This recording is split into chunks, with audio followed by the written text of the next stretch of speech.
Hello, everyone. My name's Stonesy Boy. This episode doesn't need no intro because we are at the end of WIllodeen. So instead of filling your ears with such nonsense as I normally do, let's give you a boop. You got tricked.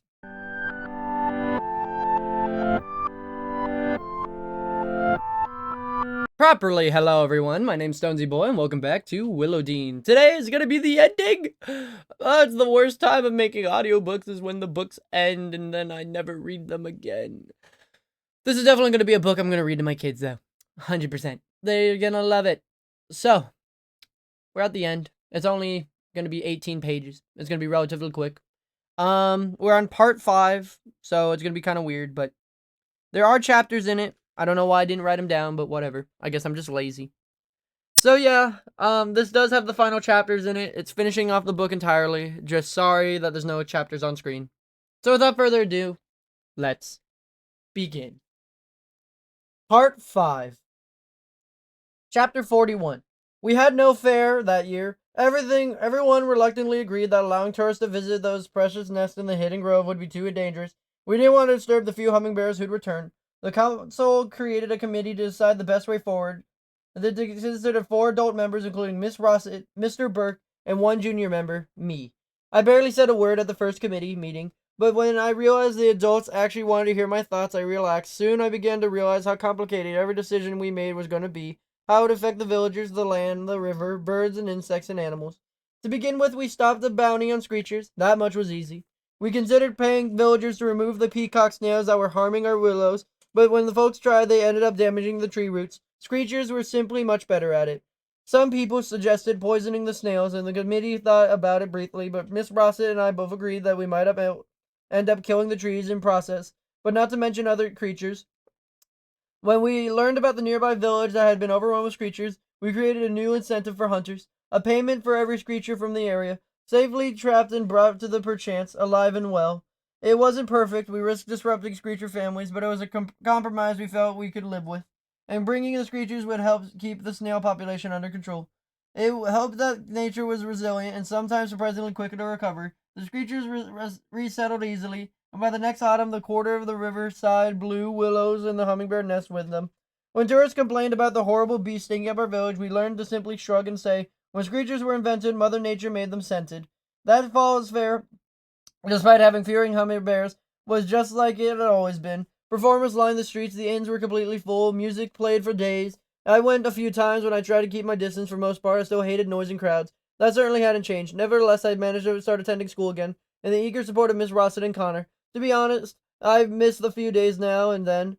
Sometimes I just need to wander the woods. Being close to nature gave my heart a chance to heal. I suppose I will be healed until the end of my days. Seems as how it goes when you lose someone you love. All things considered, school wasn't so bad. Miss Rossett obtained 2 books just for me. One about zoology and the study of animals, and the other about botany, the science of plants. And those always brought me back. Those books and Connor. The last day of the fair, I promised to help Connor close up his stand, and he had told hummingbirds. He still sold hummingbirds, but he started making other puzzlers too. They were wonderfully strange, hawks with fins, lions with wings, screechers and smiles. His father admitted he didn't understand what they were, or why Connor wanted to make them, but it didn't stand in Connor's way either. Some folks sneered when they saw Connor's puzzlers. When the first day of the fair, while Mr. Burke, Connor, and I were chanting, a woman walked past Connor's stand and loudly whispered, "What on earth is wrong with that boy?" To our shock, Mr. Burke responded, "What on earth is wrong with your imagination?" Connor and I had to kneel behind a stand to hide our laughter. Oh wow, pretty picture. That final eve, after I helped Connor pack up his things, we joined May and Bertie at the river walk. The sun was melting under Round Top Ridge. A puddle of pinks and reds and violets and bubble nests mirrored the spectacle. Duzu, spitting on Connor's shoulders, cooed at the other hummingbirds. Was that a yes or no? Or maybe, Connor, May asked, wrapping her shawl around her shoulders. I've never heard of that particular coo, said Connor. Maybe that's just between Duzu and them. We passed a juggler and a man playing a sweetly sad song in the mandolin, and he reached to its pool stand. Connor used the money he had made that day to buy each of us one of Baker Hummingbird-shaped pastries. You shouldn't waste your coins on us, Connor, said Bertie. Bird's right, May agreed, although she was already wiping berry filling from her chin. As a matter of fact, I sold 3 shawls today. It's good to... Weird.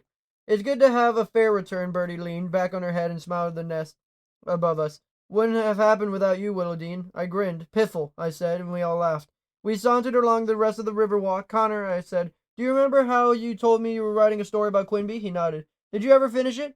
I'm getting close to the end, he said. I have feelings there's just one more part I need to add. I'd like to read it when you're ready. You will, I promise, he smiled, as soon as the puzzle out the rest.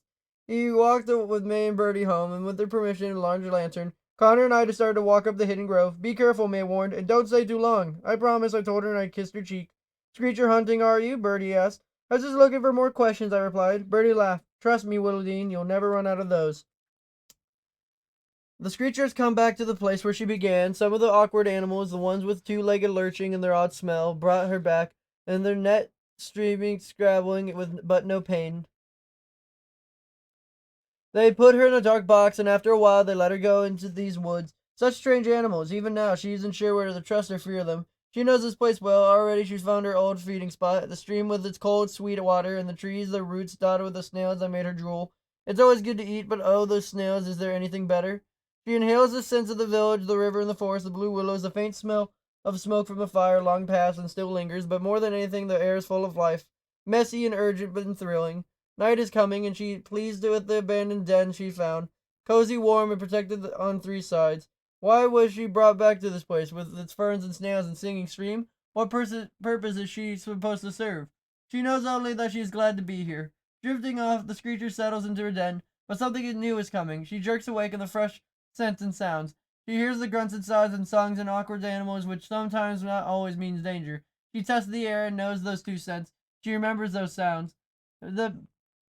But the mean, gentle hands and warm food and safe sleep. Another scent flows down the breeze. She recalls a furry winged animal under their eyes, with wide eyes ever watchful. She waits. The movement has stopped and the scent remained. They could be hiding, observing her from a safe distance. They make the night noise long ago and grumbly purr and deep within her chest. A moment later, there is a delicate answering trill. After low sounds, the moon makes its appearance. The forest floor shimmers, and she sits up. She rests her head above the treetop star of blossoms. The sound she makes is wild and loud and free. It hurts, it's so loud. She screeches again. What a lovely sound it is. She's not sure why she needs to do it. Who knows why we do what we do? Where there are so many questions that will never have answers, she is certain of one thing. She is the moment of this old wise earth, this earth that'll always be wiser than its inhabitants, and she is lucky indeed to be part of its magic.